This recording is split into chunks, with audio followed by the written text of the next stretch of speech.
Hey folks, welcome back to another edition. I'm your buddy Brad. Welcome to another episode of Somewhere Downrange, and today I want to make just a little semi-short discussion about relativity of the Gubmint Model 1911. The absolute ultimate creation, John Moses Browning, and let me tell you what, I know there's a big argument out there. All the different brands and styles and levels and compositions of pistols, and everybody's like, why are you still messing with old 1911s, Brad? Why are you still fudding around with them damn things? You got limited magazine capacity, and they're all steel, they're heavy, they're big, they're bulky.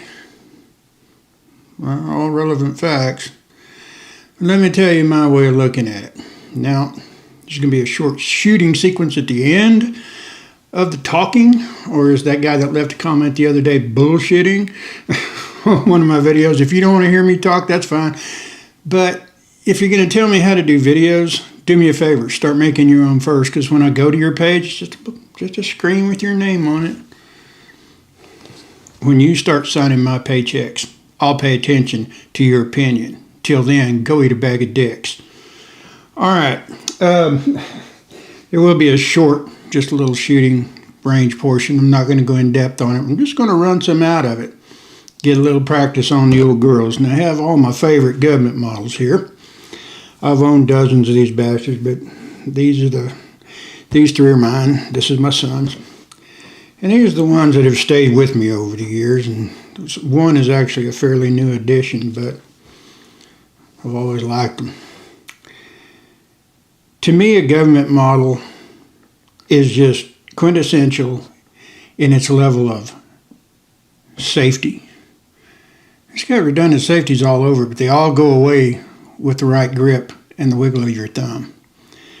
I did a couple videos back on the SIG P320s, and the ones I shot, the one I owned, I carried it for a little bit.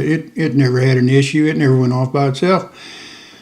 But when you think about the operating system of that weapon, okay, if you put a round in the chamber, it's cocked, but it's not locked. And yes, there's a safety mechanism up in the slide. I realize they put that there, and that's supposed to cure all ills. But let me tell you something. If you understand how a Gubmint model works, this is my 38 Super that I competed with for years. You've got an unloaded weapon, YouTube. When you're dealing with a semi-auto pistol, when you cock that SIG and you put a round in it, here's basically what you have. Now, those of you that don't understand how a Gubmint model safety system works, you have a manual safety. This manual safety blocks everything up. You can't pull a trigger. It's just, you can't do shit to the gun. But not only does it have a manual safety, it being a Series 80 slide, it has a little safety lever up in the slide like the SIG had. But it can't just get flopped around on its own. It still has to be actuated. And it's actuated by the disconnector inside, and then you have a grip safety. So even if that actuator wants to go up, if the grip safety isn't actuated, the trigger can't go and the hammer can't go. This is a safe-ass weapon. And you've got it cocked and locked around in the chamber with that manual safety on. You can drop this weapon on its ass. I won't demonstrate here, but if you look on the beaver tail of this particular weapon, it has a surface unlike any other extended beaver tail you might see.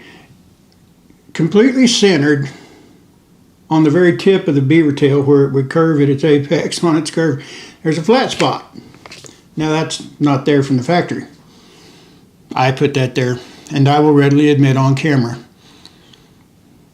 this is the only Gubmint model I've ever had fall out of my hand on accident because I hit my elbow and got my funny bone and it cramped my arm up. This weapon with a round in the chamber with the slide locked, manual safety on, hammer cocked, impacted a tile floor from about 3.5 feet straight at that angle right there.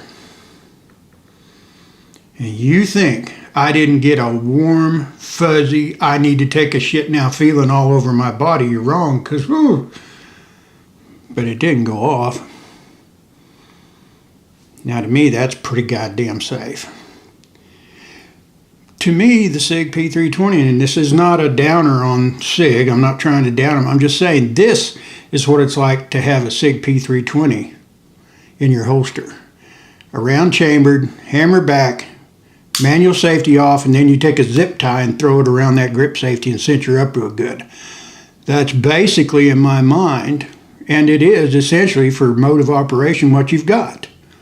And that, I just cannot get over that hump. And I'm not ever going to try. Because with these weapons, that's safe, baby. All right, now we've talked about the safety issue. Okay. Now,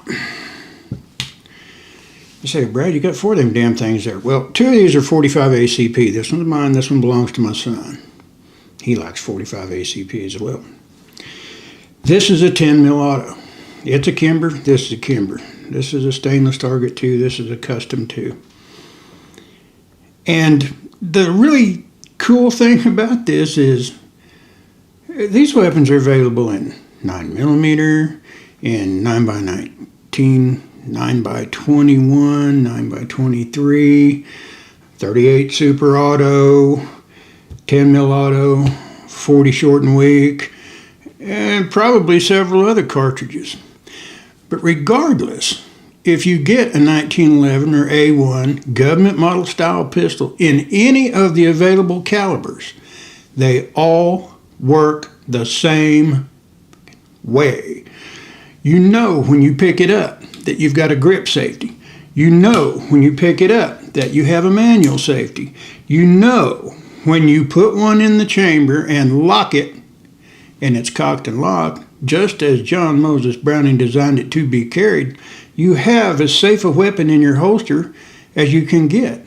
The only thing safer would be a Colt single action with an empty chamber in front of the hammer. Everything else is a trade-off in extra parts, in the way they work and the way they interact with one another. And I can pick up any of these 4 weapons, and they're all going to have the same trigger pull. I don't have to worry about, am I picking one up and it's got a 5.5 pound trigger pull, and then I pick a different one up and it just happens to be a polymer gun that I've got to pull damn near 3/8 of an inch, if not farther, through a double action style pull, and hopefully my sights will be exactly where I want them when the goddamn striker fires. Each and every one of these weapons has their triggers tuned and set by me. Every damn one of them, regardless of caliber, has the same trigger weight, the same trigger engagement, and the same adjustment for non-over travel. I can pick them up and go to work, and it won't matter which one I'm holding. They're all going to be the same as far as operational mode. And that's a great freaking thing. Well, let's talk about calibers. Like I said, this was a competition gun, just production competition. But you can see the Bowmar style sight, fully adjustable. This one, that's a carry sight, but it's adjustable, driftable for left and right. Same with this one, and this is just the old basic A1 military style sight. And, you know, I used this in competition because when I started, unless you were just some professional open class master running an STI 2011 style weapon in 9x21 and you had a sponsor for that shit, you were up against other weapons, usually that people were trying to run hot 9mm, trying to make major power factor. And the very first weapon that government model that I competed with was a 45 Springfield Armory, and it was a great weapon, made in America, not the one from Brazil. But you had 8-round mags, and one in the pipe you had 9 rounds. With this, I've got 10-round mags, one in the pipe, that's 11 extra rounds. And I've taken a lot of trophies away from people running Glocks and Berettas and those other Italian guns that hold an assload of ammunition, basically because this weapon has superb trigger. It's light. And in competition, it's not just about how many rounds you can throw down range. It's about hitting the target with every shot. And a single stack mag weapon, I was just taking trophies away from people running 19 round capacity magazines. Because in my mind, it was an absolute fact. I have to hit the first shot on each target every time. And it did a fine job. Now, this 10 mil auto. When I go out to hunt, especially if I'm hunting pigs, I'm going to have this 10. Now, 45 is just as good. Hell, 38 Super is just as good. I got pictures of me with 2 dead, very large hogs that I killed with this pistol. But I like a little bigger bullet for them smelly bastards. I used a 45 on him. One of the biggest hogs I ever shot. I shot him twice with a 243. Once straight in the Texas heart shot, facing away. He went down. I hit him in the side of the head a second time with 243 out of a precision rifle at 352 yards. He was laid over. I thought he was dead. I pulled up on him on the four-wheeler, stopped about 10 yards behind him, and when I went to put it out of gear, I revved it a little bit, and I saw his ear go, whoop. And by the time my hand got from the throttle to my pistol, because I didn't have that big, long precision rifle on me, he was up, around, and coming. And I hit him twice in the face with a 45, 230 grain FMJs, and then I put 3 more down his back, and he slid up head first under the winch and was bam, bam. I put my last 2 into his boiler, and he shuddered and went into the death throw. I looked at my weapon, and it was locked back. I wouldn't have had time for a reload. So, that was a weapon holding, I think I was running 7-round mags with it. So that had 8 rounds. This is going to have 10-round mags plus 1 pipe. That's an additional 3 rounds, and I kind of like that. There's a little bit of comfort there. Plus, it's going to hit just as hard as that 45 is going to. And with the ammunition I shoot, it's going to have better penetration. So that's usually what I carry. But I'll carry either one of these when I'm out pig hunting. And hell, a lot of times, any one of these can act as a truck gun where I'm just going on a trip or whatever, tooling around. I want something. I can grab any of these. Grab the magazines out of the box on the safe door. Chalk them puppies up, throw it in the truck. And I know good and well they're all going to work the same way. And that is peace of mind, and that is muscle memory being allowed to do what it does over and over and over again. And I'm not really worried about having high capacity for bipedal assailants. You might not realize this. Human beings are, for the most part, fairly frail when it comes to a sudden burst of kinetic energy being delivered to a vital area. We are. I mean, you might be hooked up on PCP. You might be a bodybuilder. You might be 6'4", 350 pounds of solid chest. It's this goddamn thick. Okay, but you're not the norm, and you're certainly not the normal criminal. You look at most of the people in these videos where you see people on active self-protection and others getting in gunfights. They're not shooting at bodybuilders. These people that are trying to carjack you, these people that are trying to mug you, they're crackheads, they're meth heads. They are not the type of individual who is so beefy they can walk through a 45 ACP or a 38 Super.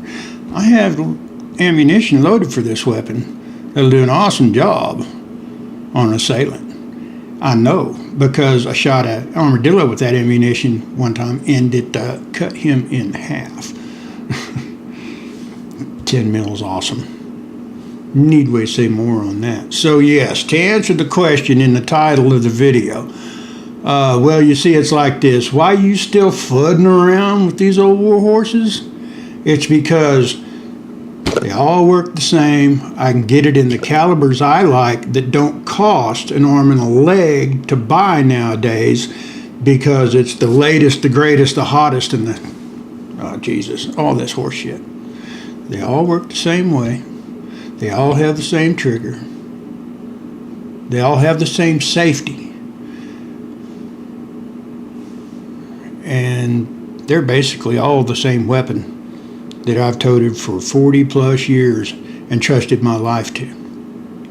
So that's why I'm still fudding around with these old war horses. They are relevant, and they will always be relevant as long as you have ammunition being made for them, manufactured in mass quantities. And there's one other fact I'd like to bring up about polymer guns. Yeah, they're light, really light sometimes. And I'm going to tell you something. If you have just enough time to get your pistol out of your holster, but you don't have enough time to shoot, and you hit somebody upside the head with a polymer weapon, you're going to have to hit them a number of times. But if I hit you upside the head with this all steel weapon, I'm going to hit you once. And that's all it's going to take. 99.9%, it's going to take just about one good whack. And if I give you more than one, I'm actually using more force than I probably ought to, so yeah. Try knocking somebody out with a polymer gun. And then try it with one of these. You'll be amazed at the effectiveness. Alright, so that's kind of my take on them. That's why I do it. Not a long-winded thing. I like them. They're safe. They do their job. And no matter whether I have one or half a dozen, when I'm through tuning a new one, it runs just like all the others do. When I pick it up, when my hand touches it, even in the dark, I know exactly what I need to do. I know exactly what kind of trigger pull I'm going to get. I know exactly if my weapon is on or off safe, and I can go to work fast. And that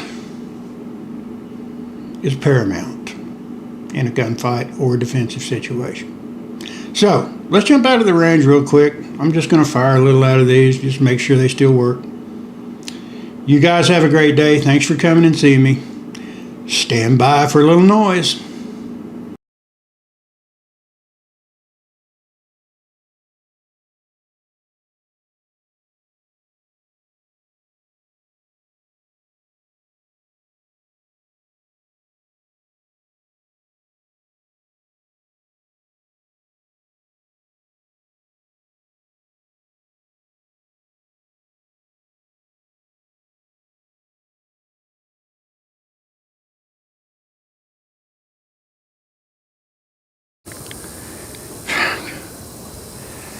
Hey folks, welcome back. Glad you made it out the range with me.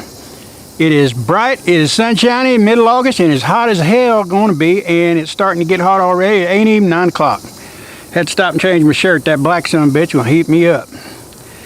Just to recap, just gonna fire a couple magazines, make sure the girls are running good. 38 Super, 45 ACP, and 10 mil auto. Got them kind of arranged in level of power. Like how I did that? Alright, so without further ado, let me show you a picture of the ammo I'm using. 38 Super is the 124 grain Hornady action pistol. I like that load for the 38 Super, I really do. The load bug for the 45 auto is my 180 grain wad cutters, semi wad cutters, and they do real well in that pistol. And the 10 mil auto is 180 grain Hornady, just straight FMJs. I like them too, they feed well. So without further ado, let's get these girls hot so I can get in the shade and get cool. What do you say? Stand by.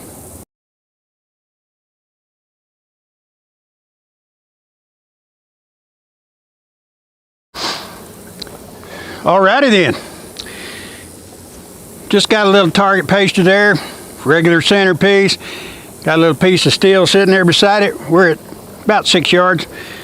I'm going to call that average combat distance in a self-defense situation in a tight place. Got the 38 Super in. I'm just going to run magazine or so into that paper target, put a couple on the steel. Now, because camera angles are weird, and you may not realize this, I am not standing directly in front of that steel. I'm off about 15, 17 degrees angle to that steel to the face, so anything that does shrapnelize doesn't come straight back to me, just to help people from filling up the comments with all sorts of stupid shit. Yeah, you dumbass. All right, so let's see. What do you say we run a few bullets through her? The catch is kind of tight. Here we go.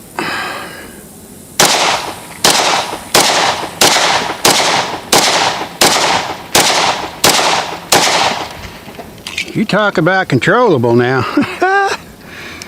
38 Supers are fun, guys. They really are.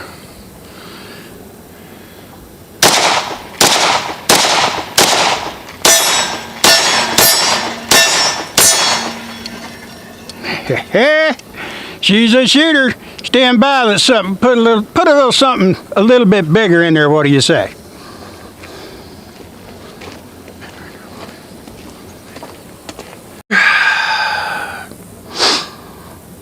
All right, get something a little bigger. What do you say? How about a little 45 ACP action? The old Remington R1, same targets, same style.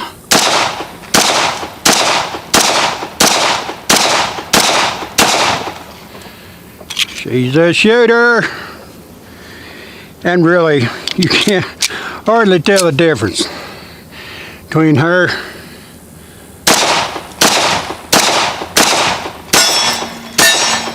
and that 38 Super. Honestly, they hit about the same energy. Stand by, let's put something a little faster in. What do you say?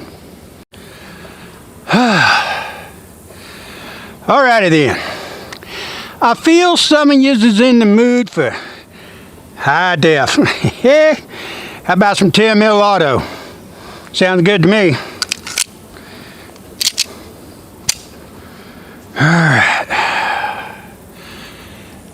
Now you'll notice my cadence will probably be a little bit slower, but you just about have to do that.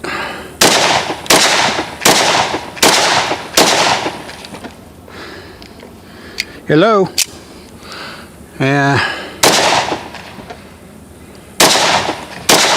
I'm letting it flip too much. Been a little bit, you know. That's why you gotta practice, man. That's why you gotta practice.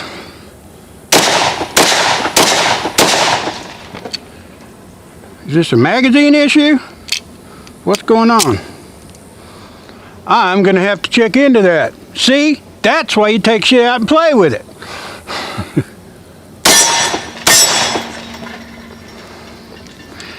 I think this is a magazine issue. Everything's free down here. These are the best mags I got. I don't know. They're working now. Stand by. Whew, getting hot. Alrighty then. Little NFL moment for you. Upon further review, the 10 mil jumps enough more than the other two does. I was actually getting my thumb up under the slide lock. I thought that's what might be happening, because anything else, it just runs. But it does appear that I need to adjust the sights. It's going just a little low and a little left. I say a little left, about 1.5 inches, 1 3/4 at close range. Low is no biggie, because I am close in at 7 to 6 yards, so that's not an issue. I'm not going to worry about that. But yeah, I got to watch my thumb when I'm on the side of that slide. That's the one issue. The one issue. But other than that, hey, they're my girls. They're my government girls, and they're all fun to run, and they all shoot as long as I'll do my part. Well, folks, it's getting hot. The sun's right there, and it already feels like it's right there. So, I hope you enjoyed it. I hope you had fun. Hope you have a great weekend. I'm your buddy Brad. Be seeing you real soon somewhere. Downrange. Bye.